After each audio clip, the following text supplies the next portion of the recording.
सुभी 23 साल की हो गई थी। अब उसके माँ बाप को उसकी शादी की चिंता सताने लगी थी। उनकी शादी के 9 साल बाद बहुत मन्नतों के बाद सुभी ने जन्म लिया था। सुभी अमूल और पूजा की इकलौती संतान थी, इसीलिए वह दोनों उसे जान से ज़्यादा प्यार करते थे। पूजा, सुनो। मेरे दोस्त ने सुभी के लिए एक लड़का बताया है। लड़का इंजीनियर है। उसके पिता का बहुत बड़ा कारोबार है। बहुत अमीर लोग हैं। पूजा ने पूछा, लेकिन उनकी अगर कोई मांग हुई तो? अरे देखा जाएगा। एक ही तो बेटी है हमारी। जितना हो सकेगा उतना करूँगा, लेकिन अपनी बेटी की शादी बड़े ही धूमधाम से करूँगा। जैसा आपको ठीक लगे करिए। सुभी ने सारी बातें सुन ली और बोला, मम्मी, मुझे नहीं करनी शादी। मैं आप लोग को छोड़कर कहीं नहीं जाऊंगी। मेरे बाद आप लोग अकेले हो जाओगे। आप लोगों को कौन देखेगा? सुभी की बात सुनकर पूजा बोली, ये तो संसार का नियम है मेरी बच्ची। एक ना एक दिन लड़कियों को तो दूसरे घर जाना ही पड़ता है। सुभी अपने माँ के गले लग गई और रोने लगी और बोली, सब बेटियां जाती होंगी, लेकिन मैं नहीं जाऊंगी। अगले हफ्ते बुलाया है मैंने उन लोगों को। अगर बच्चों ने एक दूसरे को पसंद कर लिया तो शादी पक्की कर देंगे। अरे हमारी बेटी राज करेगी, राज। अगले हफ्ते पुरु अपने परिवार के साथ आया। पुरु ने शादी के लिए हाँ कर दी और पुरु की माँ ने उसके कान में फुसफुसाते हुए बोला, पुरु, लड़की तो सुंदर है, लेकिन घर को देखकर नहीं लगता कि दहेज में कुछ मिलेगा। पुरु अपनी माँ से बोला। चुप करो माँ, बाद में देखेंगे। पुरु के पिताजी ने कहा, हमें लड़की पसंद है भाई साहब।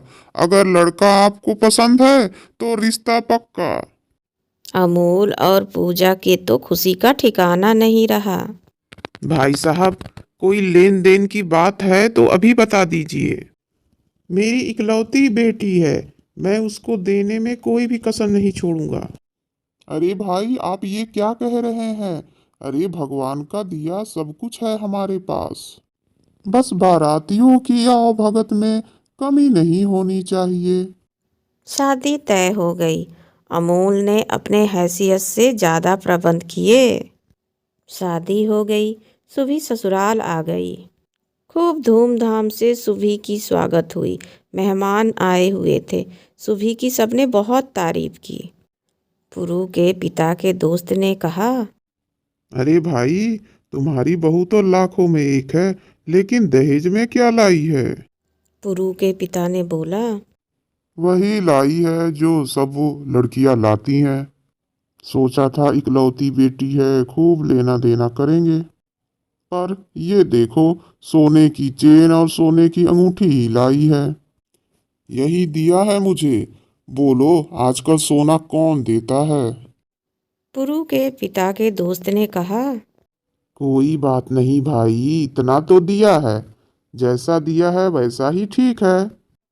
पुरु के दोस्त बोले, अरे यार, तेरे तो मजे हैं। फोर व्हीलर मिली है।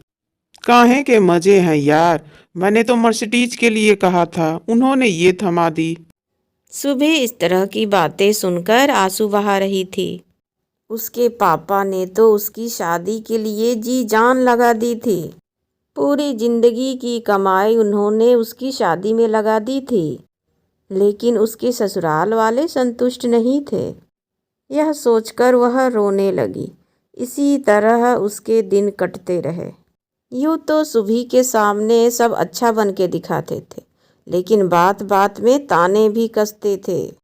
जैसे तैसे करके 1 साल बीत गया। सुभी माँ बनने वाली थी। पुरु शराब पीता और उसके साथ मारपीट करता। सुभी ने यह बात अमूल और पूजा से भी नहीं कही। वह नहीं चाहती थी कि उसके मम्मी पापा दुखी हों। सुभी का रंग पीला पड़ने लगा वह दिन रात सोच में डूबी रही। एक दिन पुरु की माँ उसके रूम में आई और बोली, देख सुभी, अगर मेरा पोता हुआ तो तेरे मम्मी पापा से मैं डायमंड का नेकलेस लूंगी। हाँ, कह देना अपने माँ बाप से, समझी? और हाँ, इस बार मुझे भी मर्सिडीज चाहिए। इस बार उल्टा पुल्टा करने से नहीं चलेगा, समझ गई? बोल देना अपने पिताजी से। सुभी ने कहा। माँ, ये सब मैं कैसे कहूँ अपने पिताजी से? उन्होंने मेरी शादी में सारी जमा राशि खत्म कर दी थी। इस पर पुरु की माँ बोली, सुभी बेटा, शादी की बात तो अलग थी, जैसे तैसे हम लोगों ने संभाल लिया, लेकिन अगर पोता हुआ तो हमको 4 लोगों में बताना तो पड़ेगा ना कि नानी नाना के घर से क्या मिला है। सुभी अपनी सास और अपने पति की बात सुनकर खूब रोई।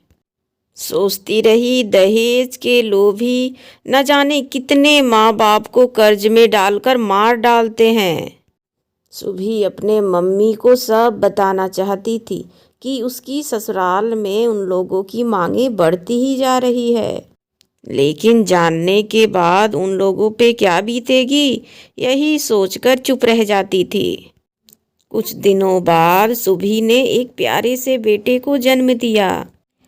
जितनी वह खुश थी उतनी वह दुखी भी थी, क्योंकि वह जानती थी पुरु और उसकी माँ की अब मांगें शुरू हो जाएंगी। पुरु और उसके माँ पिता ने एक शानदार पार्टी रखी थी। सभी रिश्तेदारों को बुलाया गया और सुभी के हाथ में मायके से आने वाली सामानों की लिस्ट भी थमा दी गई। सुभी बोली, पुरु, मेरे माँ बाप जो भी देंगे वह ठीक है, लेकिन मैं उनसे कुछ भी नहीं मांगूंगी। सुभी, वो सब तुम्हारे ही तो है, वो लोग इतनी जायदाद का क्या करेंगे? उनके बाद भी तो तुम्हारा ही होगा, तो पहले अगर दे ही दिया तो क्या हो गया? सुभी गुस्से से चिल्ला पड़ी और पुरु को एक जोरदार थप्पड़ जड़ दिया। पुरु, तुम कितना सब आगे का सोच के बैठे हो, ऐसा कुछ भी नहीं होगा। थप्पड़ लगते ही पुरु को गुस्सा आ गया। सुभी के बाल खींचने लगा। सुभी दर्द से कहराते हुए बोली। आवाज सुनकर पुरु की माँ भी वहां आ गई और बोली, तूने मेरे बेटे को थप्पड़ मारा, अब तू देख तेरा हाल मेरा बेटा क्या करेगा। माँ, मुझे छोड़ दो, अब ऐसा माँ कभी नहीं होगा। गुस्से में तिलमिलाती हुई पुरु की माँ ने कहा, तो कल को तू मेरे ऊपर भी हाथ उठाएगी? हाँ, नहीं माँ, ऐसा कभी नहीं होगा। सुभी रोती रही, गिड़गिड़ाती रही, पर पुरु और उसकी माँ को दया नहीं आई।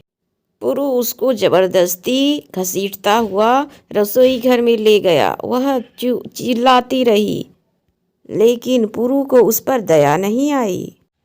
पुरु ने उस पर मिट्टी का तेल डाल दिया। सुभी की आवाज़ और तेज हो गई। वह बोली, छोड़ो मुझे, बचाओ, कोई है, मुझे बचाओ। अरे भाई, ये तुम्हारे घर से चिल्लाने की आवाज कैसी आ रही है? गलती से दरवाज़ा खुला रह गया और पड़ोसी रसोई घर में चले गए। और वो देखते क्या हैं, और माँ बेटे को बहू को आग लगाते हुए रंगे हाथों पकड़ लिया। ये सब क्या है पुरु? तुम बहू को आग लगाकर मारना चाहते हो? पुरु और उसकी माँ के चेहरे पर हवाइये उड़ने लगे। उनके पास कोई शब्द ही नहीं थे कहने के लिए। चलो जी, पुलिस को फोन करते हैं। पुरु ने भागने की कोशिश की, लेकिन लोगों ने उसे पकड़ लिया। थोड़े ही देर में वहां पर पुलिस आई और पुरु बोला, सर, हमने कुछ नहीं किया, सुभी ने खुद आत्महत्या करने की कोशिश की थी। सुभी, तुमने आत्महत्या करने की कोशिश क्यों की? सर, मेरी सास ने और मेरे पति ने मुझे जलाकर मारने की कोशिश की। मेरे ऊपर मिट्टी का तेल डाला और मुझे जलाकर मारने की कोशिश की। वो तो शुक्र है इन पड़ोसियों का जो समय पर मेरी आवाज़ सुनकर मुझे बचा लिया। ये सब लोग इनके गुनाहों के गवाह हैं, क्योंकि सर इनके मन के मुताबिक इन लोगों को दहेज नहीं मिला। मेरे पति को मर्सिडीज कार नहीं मिली, मेरी सास को डायमंड का नेकलेस नहीं मिला, इसीलिए ये लोग मुझे जलाकर मार देना चाहते थे। चलिए पुरु जी, आपको जरा हवालात की हवा खिलाते हैं। और माता जी, आप अगर कोई आपके भी बेटी के साथ ऐसा करे तो आपको पता चले। पुरु और उसकी माँ को आजीवन कारागार की सज़ा सुनाई गई और उसके पिता को भी सब कुछ जानने और विरोध ना करने की वजह से 5 साल की सज़ा सुनाई गई। अस्पताल से आने के बाद सुभी अपने बच्चे को लेकर अपने मम्मी पापा के पास चली गई और अपने बेटे के साथ एक खुशहाल जिंदगी जीने लगी। दहेज ऐसी कुप्रथा है, न जाने कितनी बेटियों को निगल जाती है। ऐसे दहेज के लोभियों को कड़ी से कड़ी सज़ा देनी चाहिए। तो दोस्तों, आज की कहानी आप लोगों को कैसी लगी ज़रूर बताइएगा कमेंट में, और नेक्स्ट वीडियो में फिर मिलती हूँ। तब तक के लिए bye. Thank you so much मेरी पूरी वीडियो देखने के लिए और अपना इतना प्यार देने के लिए। Love you all.